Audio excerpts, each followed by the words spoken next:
One more customer, this one from the media and entertainment industry.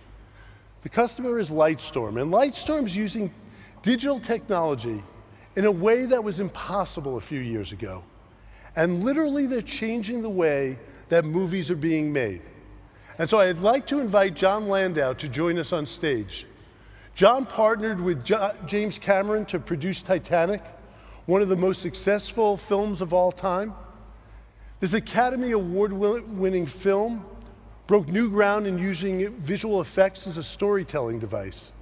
And Lightstorm has just wrapped production on their latest project, Avatar. Shot entirely in stereoscopic 3D, the film opens later this month.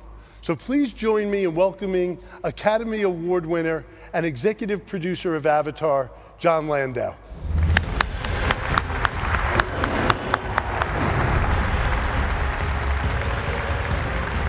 Thank you very much. It's a pleasure to be here today. And one reason is when we look at Avatar, and we're very excited to be able to share Avatar with the world later this month, Avatar would not be possible but for Autodesk. It made the impossible possible. And for that, Jim and I are eternally grateful. So thank you very much. As we look at what we do, there's other things that I thought of when Carl was talking. When you talk about digital prototyping, we were doing all of our live action filming down in New Zealand. Jim Cameron didn't have the time in our schedule to get there in advance of the production. So we built our sets virtually. We actually put actors in those environments through performance capture and walked them through the environments. And we made decisions about how to build the sets, how long they should be, where the actor would come in and put something down. And I think those are the type of things that don't just apply to the entertainment industry, but apply to many of the things that you do out in your fields. Later on today, I'm going to be sharing actual footage from the movie and talking a little bit more in depth about the film. But for right now, I'd like to share with you a little clip of a little bit of the behind the scenes that shows some of the Autodesk software at work. Here we go. Mocap ready, and action! This is not an animated film. It's captured performance. This is the first time that real-time performance capture has been employed in a direct filmmaking sense. This whole system has been set up to allow Jim, as a director, to walk onto the stage as if it were a live-action stage, pick up the camera, see his actors, see his characters, see his world. Prior to this, on other performance-captured or motion-captured films, there's no relationship between the actors and the camera. The difference here is we can show in real time what that relationship is. One of the ways we did that was by coming up with this virtual camera technology that allowed us to see in real time what was being shot in the performance-captured stage. Let's dance.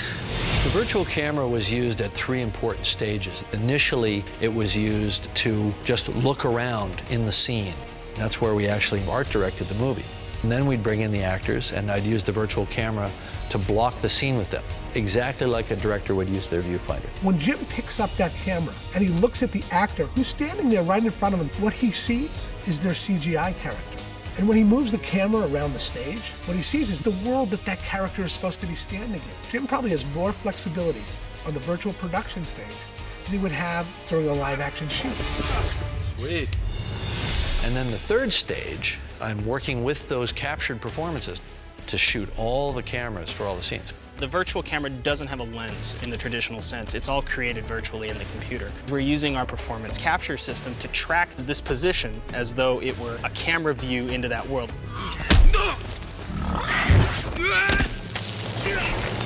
And the camera could do anything. It could be a crane, it could be a Steadicam, it could be all just purely handheld.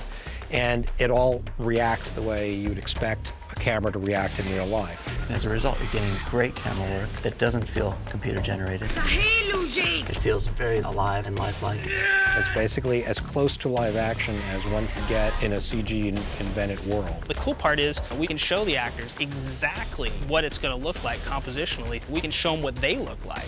You walk out here in the suit and all of a sudden I'm a 9-foot-tall blue alien. You move differently. You know how to perform. You're watching yourself and the motion capture illusion that they created in a computer at the same time. Wow. Even though I'm big, 9 foot tall and blue, it's got my personality. That's quite spectacular that a computer-generated image can do that. That really surprised me. The door has just barely been opened on what's possible with this. Think, fly! Fly? So that's a little look at the behind the scenes in Avatar.